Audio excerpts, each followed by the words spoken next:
Hello movie lovers, आज हम explain करने वाले हैं एक ऐसे प्लेनेट की कहानी जहां सत्ता से लेकर परिवार तक सब कुछ महिलाओं के हाथ में है। ये महिलाओं की दुनिया है जहां आदमियों को गुलाम बनाकर रखा जाता है और इनका काम होता है पॉपुलेशन बढ़ाना और मजदूरी करना। कैसे एडम और जैक इस दुनिया में पहुंचे, इस प्लेनेट को किससे खतरा है, क्या है इस प्लेनेट की असली सच्चाई, आइए फटाफट से जानने की कोशिश करते हैं। दोस्तों, कहानी की शुरुआत होती है फ्यूचर के वर्ष 2802 से, जहां एक स्पेसशिप में दो एस्ट्रोनॉट सफर कर रहे थे। इनमें एक का नाम था एडम, वहीं दूसरा था जैक। इन दोनों को एक खास मकसद के लिए पृथ्वी से दूर दूसरे ग्रह पर भेजा रहा था, जिसका नाम था एंट्रेंस। इन्हें वहां इसलिए भेजा जा रहा था क्योंकि वहां इंसानों का रहना पॉसिबल था और जानकारी ये भी मिली थी कि उस ग्रह पर अभी भी इंसान रहते हैं। दरअसल ये लोग एंट्रेंस प्लेनेट पर इसलिए जा रहे थे ताकि वहां की औरतों को पृथ्वी पर ला सके और उनके साथ संबंध बनाकर पॉपुलेशन में इजाफा कर सके, क्योंकि पृथ्वी की जो औरतें थीं वो एक वायरस का शिकार हो गई थीं,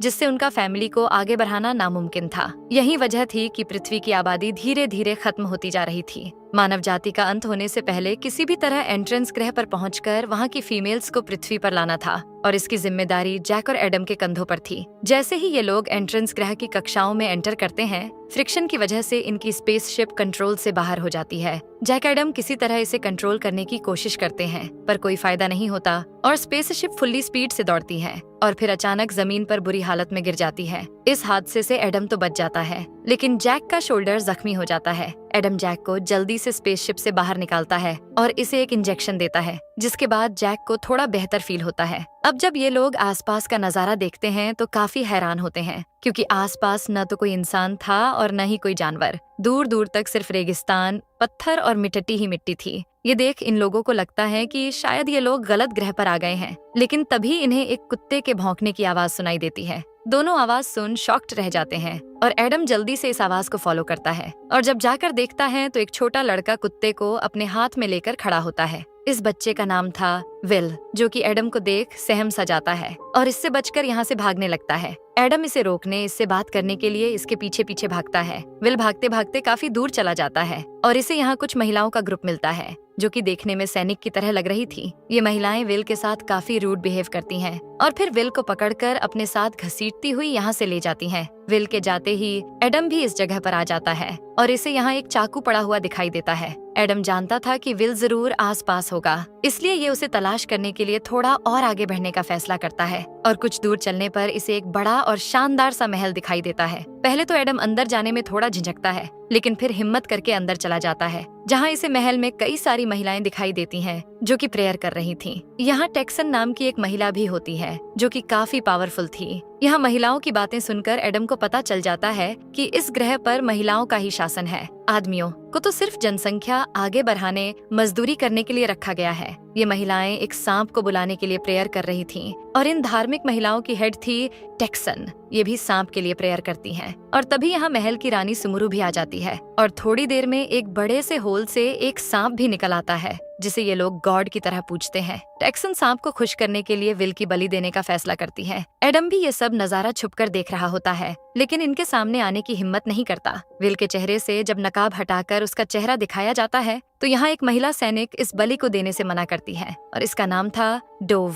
विल इसी का भाई था, इसलिए ये टेक्सन के सामने खड़ी हो जाती है और इस बलि को रोकने के लिए टेक्सन के सैनिकों पर अटैक कर देती है। इस बीच जो सांप होता है वो टेक्सन के एक साथी को निगल जाता है और सुमुरु ये सब देख रही होती है। डोव जो थी वो सुमुरु की खास गार्ड थी, इसलिए डोव को बचाने के लिए सुमुरु को भी इस लड़ाई का हिस्सा बनना पड़ता है। और यहाँ हमें पता चलता है कि सुमुरु और टेक्सन दोनों एक दूसरे को बिल्कुल भी पसंद नहीं करती है। इन दोनों का अपना अलग अलग ग्रुप है। टेक्सन बहुत ही शातिर और खतरनाक महिला है, इसलिए महल के ज्यादातर लोग इसे पसंद नहीं करते हैं, लेकिन ये महल की रानी बनना चाहती है, इसलिए ये अपने साथ ज्यादा से ज्यादा लोगों को जोड़ रही है और इनका ग्रुप रिलीजियस है। वहीं जो सुमुरु है वो महल की रानी होने के साथ साथ एक अच्छी महिला भी है और ये टेक्सन को राजगद्दी पर बैठाना नहीं चाहती, इसलिए दोनों में कुछ खास बनती नहीं है। टेक्सन डोव को कैद करने का ऑर्डर देती है, लेकिन सुमुरु टेक्सन के खिलाफ खड़ी होकर डोव को बचा लेती है जिस वजह से दोनों में बहस भी होने लगती है। एडम भी ये सब चुपचाप देख रहा होता है और पूरी बात को समझने की कोशिश करता है,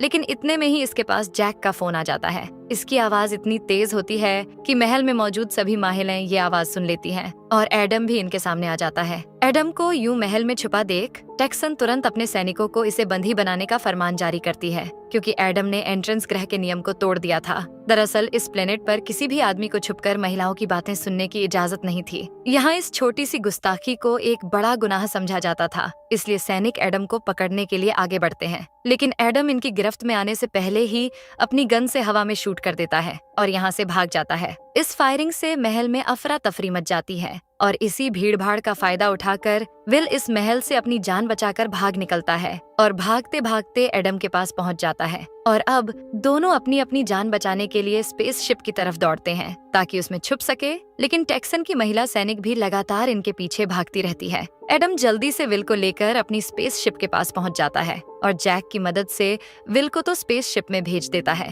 लेकिन खुद इन सैनिकों को रोकने के लिए इन पर फायरिंग करता है। इसी बीच टेक्सन का सैनिक एडम के पैर पर अटैक कर देता है और एक जहरीला तीर एडम के पैर पर आ लगता है, जिससे एडम की तबीयत खराब होने लगती है, पर यह हिम्मत नहीं हारता और जैक की मदद से स्पेसशिप के अंदर पहुंच जाता है। जो तीर एडम के पैर पर लगा था उसमें जहर लगाया गया था, इसलिए एडम की कंडीशन धीरे धीरे खराब होने लगती है और जैक को कुछ भी समझ नहीं आता। इतने में ही यहाँ रानी सुमुरु भी अपने सैनिकों यजस्न के साथ आ जाती हैं और टेक्सन के साथियों को यहाँ से अभी इसी वक्त जाने का ऑर्डर देती हैं। रानी का ऑर्डर मिलने के बाद ये लोग यहाँ से चले जाते हैं और फिर सुमुरु स्पेस शिप के अंदर जाती है और देखती हैं कि एडम की हालत बहुत ज्यादा बिगड़ गई है। रानी सुमुरु जल्दी से अपने बालों से एक पिन निकालती है और इसे एडम के शरीर में चुभा देती है, जिसके बाद एडम ठीक होता जाता है। कुछ देर बाद जब एडम की आंख खुलती है तो वो खुद को रानी के महल में पाता है। यहीं जैक भी मौजूद होता है और ये एडम के पास आकर इसे बताता है कि रिसर्च से पता चला है कि ये एंट्रेंस प्लेनेट सिर्फ 2 महीनों का ही मेहमान है,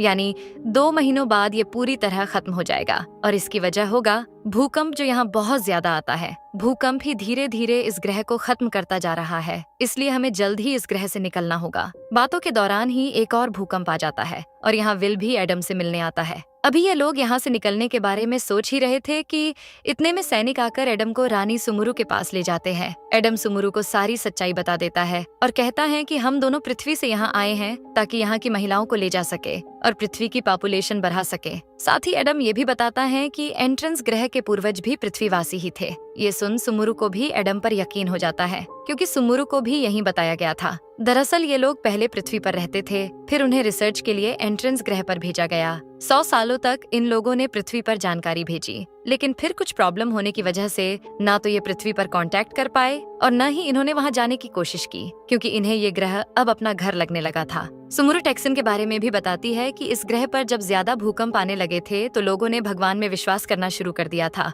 और इसी धार्मिकता का फायदा उठाकर टेक्सन ने लोगों को अपने साथ जोड़ लिया ताकि वो लोगों की सपोर्ट से यहाँ की रानी बन सके, क्योंकि टेक्सन भी एक शाही परिवार से ही ताल्लुक रखती है। इसलिए टेक्सन का मानना है कि शाही परिवार के लोगों को ही इस ग्रह पर राज करने का हक है। इसके बाद रानी सुमुरु एडम को अपने साथ एक जगह लेकर जाती है जहाँ सिर्फ आदमी ही आदमी थे और इनसे यहाँ मेहनत मजदूरी कराई जा रही थी। ये लोग पत्थर तोड़ने का काम कर रहे थे। सुमुरु आदमियों की इस हालत के बारे में बताते हुए कहती है कि एक दिन यहाँ आदमियों ने आसमान में सफेद रोशनी को देखा था, जिसके बाद इन्हें गुलाम बना दिया गया, क्योंकि यहाँ की महिलाओं का मानना था कि आदमी ही हर परेशानी का कारण है। यही वजह है कि इस ग्रह पर महिलाएं राज करती हैं, जबकि पुरुष सिर्फ काम और पॉपुलेशन बढ़ाने में हेल्प करते हैं। और तो और आदमियों को सांप को बलि देने के लिए भी इस्तेमाल किया जाता है। आदमियों की यह हालत देख एडम को बहुत गुस्सा आता है और ये सुमुरु से मिसबिहेव करने लगता है, जिसे देख रानी सुमुरु भी काफी गुस्सा हो जाती हैं और एडम को जोरदार पंच मारकर सबक सिखाती हैं और फिर अपने सैनिकों से इसे बंदी बनाकर जेल में बंद करवा देती हैं। जब सुमुरु के सैनिक एडम को बंदी बनाकर जेल की तरफ ले जा रहे होते हैं तो तभी रास्ते में इन पर हमला हो जाता है और ये हमला टेक्सन का ग्रुप करता है। टेक्सन के साथ ही सुमुरु के सभी साथियों को मौत की नींद सुला देते हैं और फिर एडम को अपने साथ ले जाते हैं और टेक्सन के सामने पेश करते हैं। इस हमले की वजह से विल की बहन डोव की हालत भी बहुत खराब हो जाती है, जिसे देख विल काफी डर जाता है और कुछ ही देर में विल के हाथों में डोव दम तोड़ देती है। वहीं दूसरी तरफ हमें टेक्सन को दिखाया जाता है, जो कि एडम को अपने ग्रुप का हिस्सा बनने का ऑफर देती है, लेकिन एडम इसे एक्सेप्ट नहीं करता, क्योंकि ये जानता था कि टेक्सन एक अच्छी औरत नहीं है। इसलिए ये न तो इसका साथ देता है और न ही इसके साथ काम करने के लिए राजी होता है। एडम का नाम में जवाब सुन टेक्सन को बहुत गुस्सा आता है और ये एडम को मारने की कोशिश करती है, पर इतने में ही यहाँ जैक और सुमुरु आ जाते हैं। एडम भी टेक्सन को अपने काबू में कर लेता है। ये सब देख टेक्सन का गुस्सा और ज्यादा बढ़ जाता है और ये अब रानी सुमुरु पर ही अटैक कर देती है। पर रानी सुमुरु एक ऐसा जोरदार पंच मारती है कि टेक्सन जमीन पर दूर जाकर गिरती है। इसके बाद सुमुरु जैक एडम को लेकर यहाँ से निकलने लगती हैं। इनके साथ सुमुरु के साथी भी शामिल थे। ये लोग एक गुफा के रास्ते से सेफली बाहर निकलने की कोशिश करते हैं। रास्ते में जैक एडम को इन्फॉर्म करता है कि अब हमारे पास ज्यादा टाइम नहीं बचा है, जल्द ही प्लेनेट खत्म होने वाला है, क्योंकि जो पुराने भूकंप के झटके थे उन्होंने प्लेनेट को बहुत ज्यादा नुकसान पहुंचाया है। इसलिए ना तो अब इस प्लेनेट के पास ज्यादा टाइम है और न ही हमारे पास। इन दोनों की बातें रानी सुमुरु भी सुन लेती हैं और इन्हें व्हाइट जोन नाम की जगह के बारे में बताती हैं। दरअसल व्हाइट जोन वही जगह थी जहां सबसे पहले यहां आने वाले इंसानों का स्पेसशिप उतरा था। ये बात सुन एडम और जैक को काफी खुशी होती है, क्योंकि इन्हें उम्मीद होती है कि ये उस सालों साल पुराने स्पेसशिप को ठीक करके इस प्लेनेट से बाहर निकल सकते हैं। और इस काम में रानी सुमुरु भी इनकी मदद करने के लिए राजी हो जाती हैं। इसलिए ये दोनों रानी सुमुरु और उसके साथियों के साथ व्हाइट जोन नाम की जगह पर पहुंचने का फैसला करते हैं। सब लोग वहां जाने लगते हैं, लेकिन कुछ देर बाद खुलासा होता है और इन्हें पता चलता है कि ये अकेले नहीं हैं, बल्कि टेक्सन के लोग इनके पीछे आ रहे हैं। ये जानने के बाद ये लोग बड़ी चालाकी से उनसे बचकर बाहर निकल आते हैं। यहाँ कुछ कैदियों को भी कैद करके रखा गया था, लेकिन रानी सुमुरु अब इन्हें आजाद करने का आर्डर देती है, क्योंकि ये चाहती थी कि प्लेनेट के तबाह बर्बाद होने से पहले इन्हें भी अपनी जान बचाने का एक मौका जरूर मिलना चाहिए। इसलिए सब कैदियों को रिहा कर दिया जाता है। अब ये लोग फिर से व्हाइट जोन की तरफ अपना सफर तय करते हैं और रास्ते में एडम रानी सुमुरु से कहता है कि तुम्हें भी हमारे साथ इस प्लेनेट से बाहर निकलकर पृथ्वी पर चलना चाहिए। साथ ही ये भी कहता है कि मैं तुम्हें वहाँ बहुत खुश रखूंगा। पर रानी सुमुरु पृथ्वी पर जाने से मना कर देती है, क्योंकि रानी सुमुरु के लिए ये प्लेनेट ही उसका घर था और यहाँ रहने वाले लोग उसका परिवार, जिन्हें ये मरने के लिए अकेले नहीं छोड़ सकती थी। इसलिए ये अकेले पृथ्वी पर जाने से साफ इनकार कर देती हैं। कुछ दूर चलने पर इन्हें जमीन पर पड़ा एक कंकाल दिखाई देता है। जैक इस कंकाल को जब चेक करता है तो पता चलता है कि ये 2-3 साल नहीं बल्कि कई 100 साल पुराना है। उस वक्त यहाँ एक बहुत भयानक विस्फोट हुआ था, जिसकी चपेट में यहाँ मौजूद लोग आ गए और सभी मारे गए। लेकिन ये कंकाल आज तक उस वारदात का सबूत बनकर यहाँ मौजूद है। विस्फोट के बारे में सुनकर रानी सुमुरु समझ जाती है कि ये विस्फोट जरूर उसी सफेद रोशनी का होगा जिसके बारे में इनके पूर्वज इन्हें बताया करते थे। ये सब जानने और समझने के बाद रानी सुमुरु बहुत ज्यादा दुखी होती है, क्योंकि इससे आदमियों के बारे में जो कुछ भी कहा गया था वो सब झूठ था। आदमी हर प्रॉब्लम की वजह नहीं होते और ना ही वो खतरनाक होते हैं। ये सच जानने के बाद सुमुरु को अपनी गलती का एहसास होता है कि सालों से इस झूठ की वजह से आदमियों को यहाँ गुलाम बनाकर रखा गया और अब भी उनके साथ बुरा बर्ताव किया जाता है। एडम रानी सुमुरु को समझाता है कि जो हुआ उसको बदला नहीं जा सकता, लेकिन अब हमें जल्द से जल्द व्हाइट जोन तक पहुंचना होगा, क्योंकि हमारे पास ज्यादा वक्त नहीं बचा है। एडम की बात सुन सभी लोग जल्दी से व्हाइट जोन की तरफ दौड़ते हैं और व्हाइट जोन में आ जाते हैं। दरअसल व्हाइट जोन भी एक स्पेस शिप थी। जैक सबसे पहले स्पेस शिप का इंजन चेक करता है। इधर एडम सुमुरु के साथ मिलकर दूसरे पार्ट्स को चेक करता है। कुछ देर की मेहनत के बाद आखिरकार जैक और एडम इस स्पेस शिप को ठीक कर लेते हैं और ये चालू हो जाता है, जिसे देख सब लोग बहुत खुश होते हैं। पर तभी इनकी खुशी पर ब्रेक लगाने आ जाती है टेक्सन, जो कि सपोर्ट में अपने गार्ड्स भी लेकर आई थी। टेक्सन अपने साथियों की मदद से न सिर्फ इन लोगों पर हमला करती है, बल्कि इस स्पेसशिप को भी डिस्ट्रॉय करने की कोशिश करती है। स्पेसशिप को बचाने के लिए सुमुरु भी सामने आ जाती है और जैक एडम के साथ मिलकर इन लोगों पर हमला करने लगती है। इस तरह दोनों ग्रुप्स के बीच जोरदार लड़ाई होने लगती है। एडम अपनी हाई टेक गन से टेक्सन के सभी साथियों को मार गिराता है, पर टेक्सन अब भी इनके सामने नहीं झुकती है, बल्कि ये सुमुरु को मारने की कोशिश करती है। रानी सुमुरु भी इसे अच्छे से सबक सिखाने का फैसला करती है और दोनों मैदान में आ जाती हैं। रानी सुमुरु लड़ाई में काफी परफेक्ट थी, इसलिए ये टेक्सन पर भारी पड़ने लगती है, लेकिन टेक्सन भी अपनी पावर का इस्तेमाल कर सुमुरु का डटकर मुकाबला करती है और जैसे ही सुमुरु को मारने के लिए इसकी तरफ बढ़ती है तो एडम बीच में आ जाता है और सुमुरु को बचाने के लिए टेक्सन को शूट कर देता है।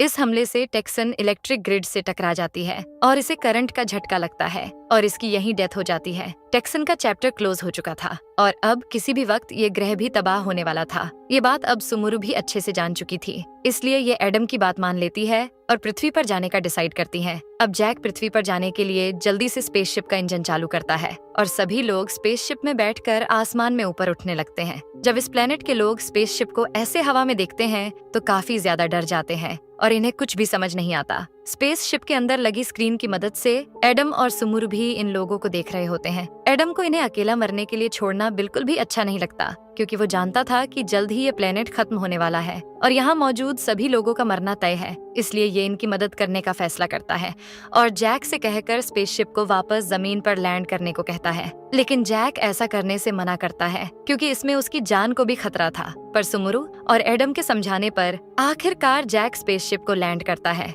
स्पेसशिप को देखकर सब लोग काफी डरे हुए होते हैं, इसलिए रानी सुमुरु आगे आकर इन्हें समझाती हैं और प्लेनेट के बर्बाद होने की बात भी बताती हैं। सुमुरु की बात मानकर सभी लोग स्पेसशिप में आ जाते हैं और अब स्पेसशिप पृथ्वी पर जाने के लिए पूरी तरह से तैयार होता है। लेकिन तभी यहाँ स्नेक गॉड आ जाता है, जो कि स्पेसशिप पर अटैक कर देता है और इसे नुकसान पहुंचाने लगता है, जिससे स्पेसशिप सही से काम नहीं कर पाता। ये देख जैक इंजन स्टार्ट करता है और स्पेसशिप से जैसे ही आग की लपटें बाहर निकलती हैं, ये सांप झलकर मारा जाता है और फिर ये सभी लोग स्पेसशिप में बैठकर पृथ्वी की तरफ निकल जाते हैं और इसी के साथ मूवी की हैप्पी एंडिंग होती है। तो दोस्तों, कैसी लगी आपको ये इंटरेस्टिंग मूवी? मिलते हैं नेक्स्ट वीडियो में, तब तक के लिए अपना ध्यान रखिए और खुश रहे। Bye bye.